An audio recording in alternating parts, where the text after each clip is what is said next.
One quiet afternoon in Blackstone, Massachusetts, a horrifying discovery came to light. It all began when a neighbor's 10-year-old son, who was playing at Erica Murray's house, called his mom in a panic. He had found a crying baby and didn't know what to do. Betsy Brown, the boy's mom, rushed over to help, but nothing could have prepared her for what she found inside. The smell hit her as soon as she walked in, and the sight was even worse. Garbage piled everywhere, bugs crawling around, and human waste smeared on the walls. In one room, she found two little girls, one of them just a baby, crying and covered in filth. Betsy was horrified, but she had no idea this was only the start of the nightmare.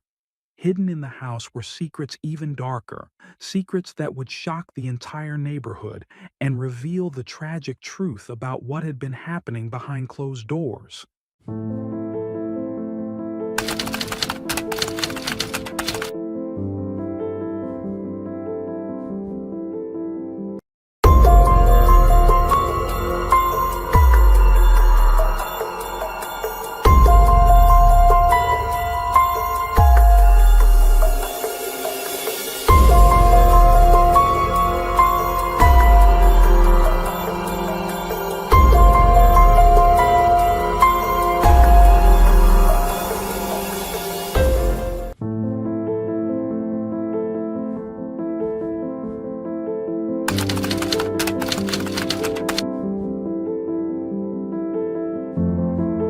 Erica Murray was born in 1983 in the United States, the third child of Kevin and Sharon Murray.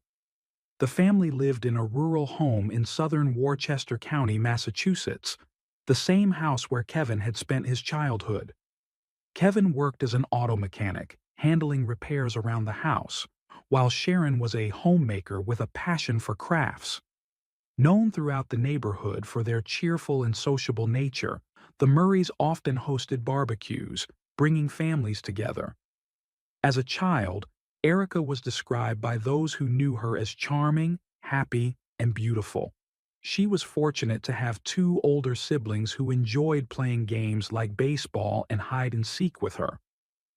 During her teenage years in the late 1990s, Erica became increasingly conscious of her appearance, always ensuring her hair was perfectly styled and her nails immaculate. She was known as a diligent student and a responsible, goal-oriented young woman. Before graduating from high school, Erica took a job at a fast food chain, where she met Raymond Rivera, a man 7 years her senior. Little is known about Raymond's life, except that he had a sister named Christine and also worked at the same restaurant. The two quickly became friends, and their relationship soon turned romantic. At first, their connection seemed loving and understanding, but it eventually shifted into a dynamic of control and possessiveness. In 2001, at the age of 18, Erica discovered she was pregnant. The news plunged her into a personal crisis. She was mortified at the thought of attending her graduation visibly pregnant. However, a close friend convinced her not to miss the milestone event. On July 17, 2001, shortly after graduating, Erica gave birth to her first child, a daughter named Kayla. The young family, Erica, Raymond, and their baby, moved in with Erica's parents. By 2003, Erica was pregnant again, and the growing family outgrew the space in her parents' home. Between 2003 and 2004, they relocated to Raymond's sister Christine's house in Blackstone, Massachusetts, where Erica gave birth to her second child, Nicola. On the surface, everything seemed idyllic. Erica frequently shared moments of joy on social media, posting birthday celebrations and details about cooking meals for her kids. The children attended school and appeared well-adjusted, presenting the image of a happy, normal family. However, behind the facade, the household descended into chaos. Over time, their home became a cluttered, unsanitary mess, though no one in their community seemed to notice. The children continued to attend school, their appearance never raising suspicion. Erica maintained her online persona, sharing updates about her daily life, including washing dishes and preparing meals. Many followers admired her seemingly picture-perfect family life. Erica worked as a sales associate at a craft store in Whiteville, but her real life began unraveling. Friends and family noticed significant changes in her. Once elegant and confident, she now dressed in baggy clothes, appeared disheveled, and rarely left the house. Erica withdrew further into isolation, which her family attributed to embarrassment over her home's disorder. But the reality was far darker. The harrowing truth Erica Murray had been hiding came to light on an ordinary afternoon thanks to her neighbor, Betsy Brown. Betsy's 10-year-old son had gone over to play with Erica's son when, after some time, he called his mother in distress. The boy was desperately asking for help to calm a crying baby. Betsy, surprised to hear there was an infant in Erica's home, decided to check the situation herself. As soon as Betsy stepped inside the Murray household, she was struck by a nauseating stench. The scene before her was shocking. The house was in an extreme state of filth and decay. The windows were covered with blankets and sheets, casting the home in darkness. Trash was piled everywhere. Rats and insects scurried in plain sight, and maggots infested various corners. Clothes and human waste were scattered across the floor. Following her son's cries, Betsy made her way to a room where she expected to find a single baby, but the reality was far worse. Inside, she discovered not one, but two children. One was an infant around 5 months old, and the other was a toddler about 3 years old. This revelation was shocking to Betsy, who had always believed Erica only had two children, a 13-year-old daughter and a 10-year-old son. The two young girls were lying in separate beds, crying and rocking themselves violently back and forth. Their frail bodies were covered in filth and maggots, and they appeared to have been abandoned. Betsy, horrified by what she had seen, immediately called emergency services. She described to the operator the horrifying state of the home: human waste smeared on the walls, baby handprints in filth, dirty diapers scattered everywhere, and baby bottles teeming with maggots.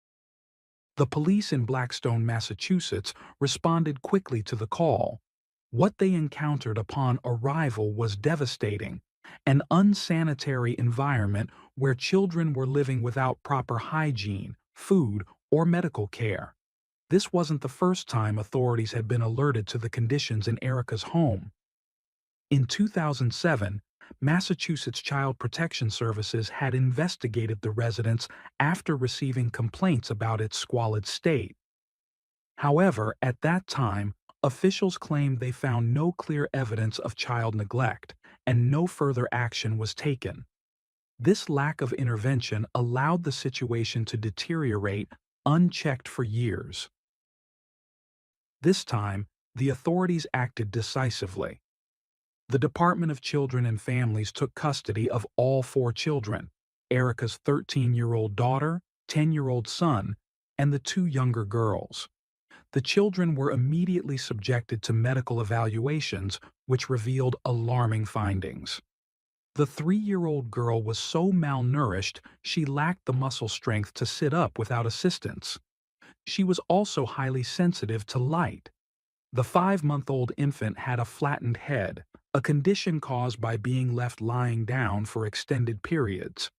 Neither of the younger girls had birth records, and both were severely underweight, stark evidence of prolonged neglect. The older children's conditions were equally troubling. Both the 10-year-old boy and the 13-year-old girl were found to have severe ear infestations of maggots, and the buildup of earwax was so extreme that their eardrums were obscured. These findings painted a grim picture of years of extreme neglect and abandonment. When Erica was informed of her children's removal and the dire conditions they had been living in, her reaction shocked authorities. She showed little emotion, agreeing that the children should not remain in such an environment but displaying no visible concern over their well-being. Instead, she seemed preoccupied with the disappearance of her pet cat, a response that left many questioning her mental state and capacity for empathy. Days after the initial intervention, police conducted a more thorough search of Erica's home, armed with a warrant. What they uncovered was even more disturbing. During this second inspection, investigators found human remains in two separate closets. The decomposed bodies of three infants were discovered, one wrapped in adult sweatpants with the umbilical cord and placenta still attached. The condition suggested that the baby had been left to die shortly after birth. These gruesome discoveries highlighted an unimaginable level of neglect and disregard for human life. The remains were taken to the medical examiner's office for analysis, but the advanced state of decomposition made it difficult to determine how long the infants had been deceased. Forensic experts speculated the deaths could have occurred weeks or even years before their discovery, deepening the tragedy. The forensic report revealed that one of the infants might have been born alive, though the medical examiner could not confirm this definitively due to the condition of the remains. The discovery of these horrifying details, combined with the possibility that at least one baby had survived birth, sent shockwaves through the community and triggered intense media scrutiny of Erica Murray. When questioned by the police about whether she had given birth to other children who did not survive, Erica initially denied it. However, upon being informed that infant remains had been found in her home, she admitted to one birth, claiming the baby was stillborn. In a recorded interview, Erica stated that she panicked after discovering the baby wasn't breathing and placed the body in a closet. Hours later, in a second interrogation, detectives informed her that two more sets of remains had been found. Initially, she maintained that these babies had also been stillborn, but under pressure, she confessed that one of them, a baby girl, had lived for about a week before passing away. Erica explained that she had found the baby unresponsive and blue. When asked why she didn't call for emergency help or attempt to revive the child, she replied that she had been paralyzed by fear. Erica revealed that she had delivered these babies in secret, using the bathtub while her family slept. She admitted feeling trapped and unable to escape her situation.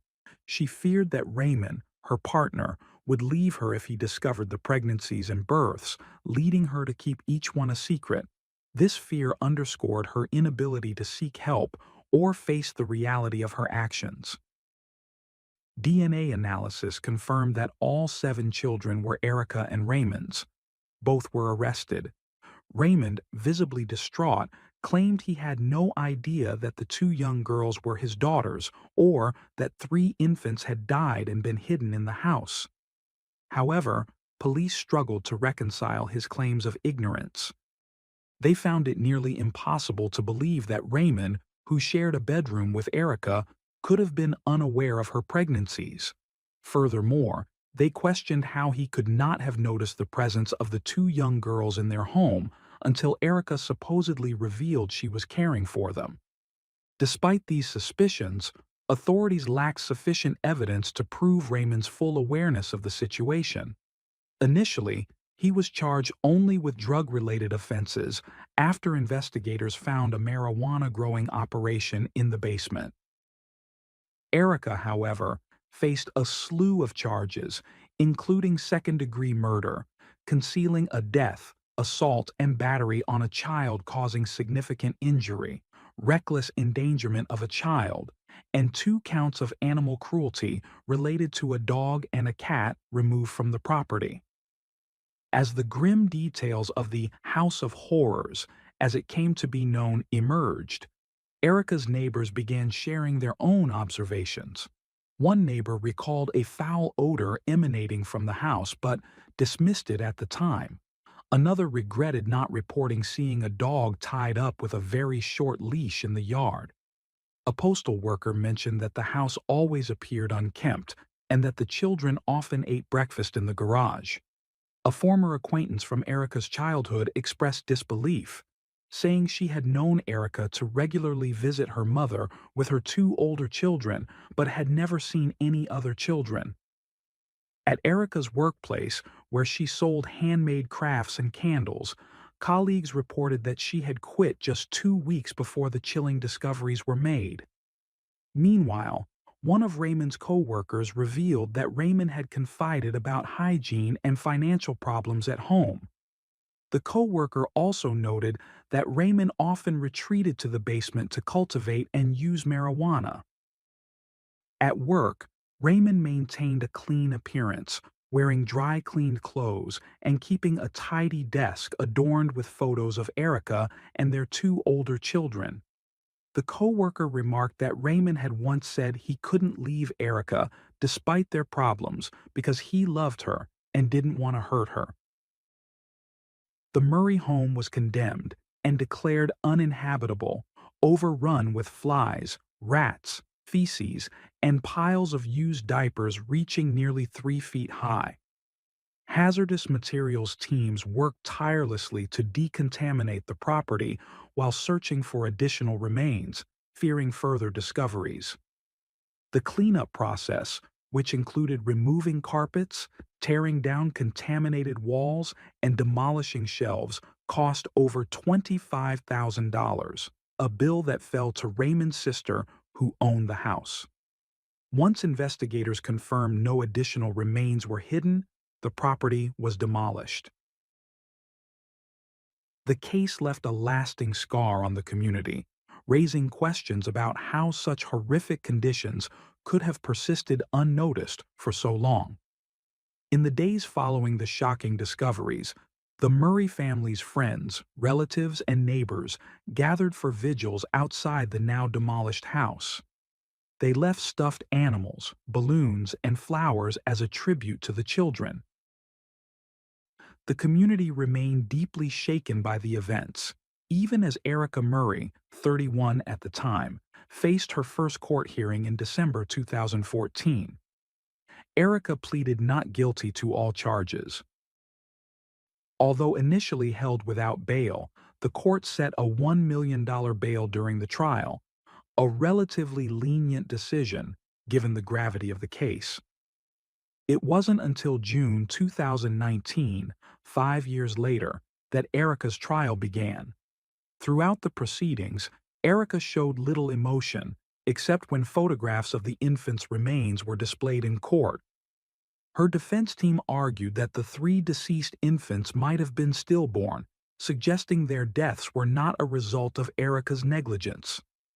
The prosecution, however, maintained that Erica had abandoned and neglected her 5 youngest children, ultimately causing the deaths of 3 of them. Prosecutors presented Erica as a neglectful mother who forced her children to live in squalor among piles of trash, dead animals, dirty diapers, and other filth.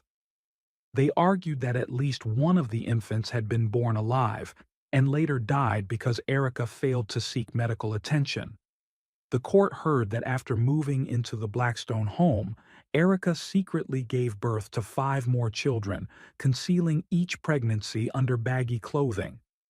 Witness testimonies painted a harrowing picture of the conditions in the Murray home. Betsy Brown, the neighbor who discovered the horrors, took the stand to recount the filthy, chaotic environment she encountered. She described baby handprints smeared on walls, human waste, diapers filled with maggots, and the overwhelming stench of decay. Recordings of Erica's police interrogations were played in court. In the footage, she admitted that one of the infants had been born alive but died shortly after. She claimed she panicked and failed to call for help. Her defense attorneys argued that Erica's mental health issues impaired her ability to comprehend the severity of her actions. Forensic psychologists testified that Erica suffered from a personality disorder and had been emotionally abused by her partner, Raymond. They asserted that she genuinely believed she was doing her best as a mother despite the appalling conditions in which her children lived. The defense highlighted Raymond's controlling behavior, noting that he had adamantly opposed having more children for financial reasons, but took no measures to prevent pregnancies, leaving the responsibility entirely on Erica. They suggested that her untreated postpartum depression led her to hide her pregnancies and keep the infant secret, fearing Raymond's reaction if he found out. Prosecutors rejected the argument that Erica acted out of fear or mental illness.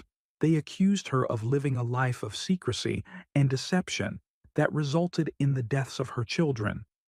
They contended that Erica knew exactly what she was doing and had ample opportunities to seek help, but chose not to. The judge ultimately determined there was insufficient evidence to prove that some of the infants had been born alive. She noted that while the death of one of the infants was senseless and tragic, the prosecution failed to demonstrate that Erica had directly caused it. As a result, Erica was acquitted of second-degree murder and 2 counts of reckless endangerment of her older children, aged 13 and 10. However, she was found guilty on charges of animal cruelty and assault and battery related to the severe neglect of her 3-year-old and 5-month-old daughters. The judge acknowledged the extraordinary nature of the case, remarking that the victims, Erica's own children, were the most vulnerable and defenseless. Despite the horrifying discoveries, the court could not impose the severe punishment many had hoped for, given the mitigating factors of Erica's mental health. In July 2019, Erica Murray, then 36 years old, was sentenced to 8 years in prison. By the time she received her sentence, she had already served nearly 5 years in custody, meaning she would need to serve an additional 2 to 3 years before being eligible for parole. Her parole conditions, which extended for 5 years, included mandatory mental health treatment and a prohibition on contact with children under 10 years old. 3 months later, on October 29, 2019, Raymond Rivera, 42, reached a plea agreement with prosecutors.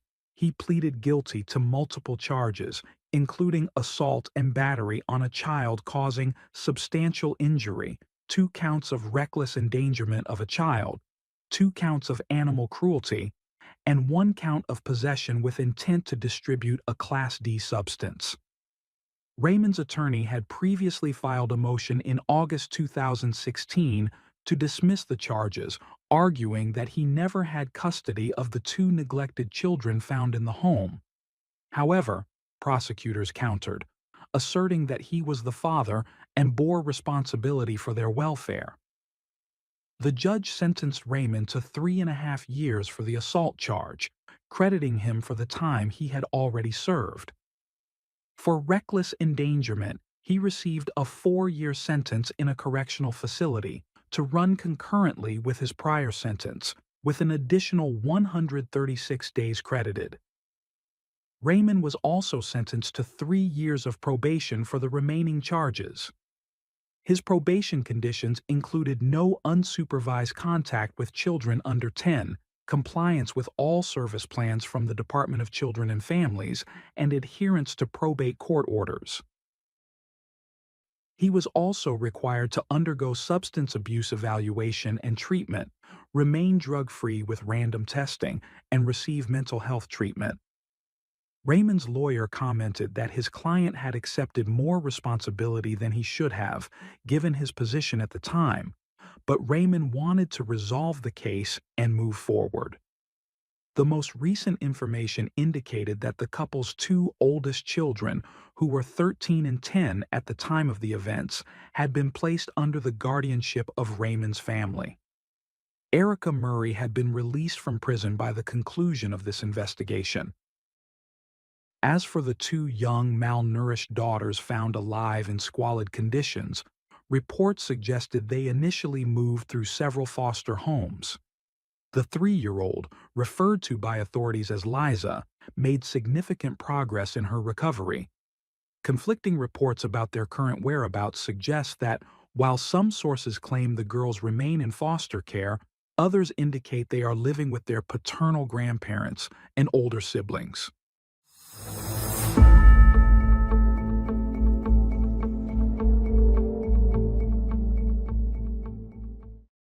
Thanks for tuning in to Unreal True Crime. If you're intrigued by mysteries from around the world, check out our new channel, Latin Crimes, where we dive into the gripping true crime stories of Latin America. Don't miss out. Subscribe now for more thrilling investigations.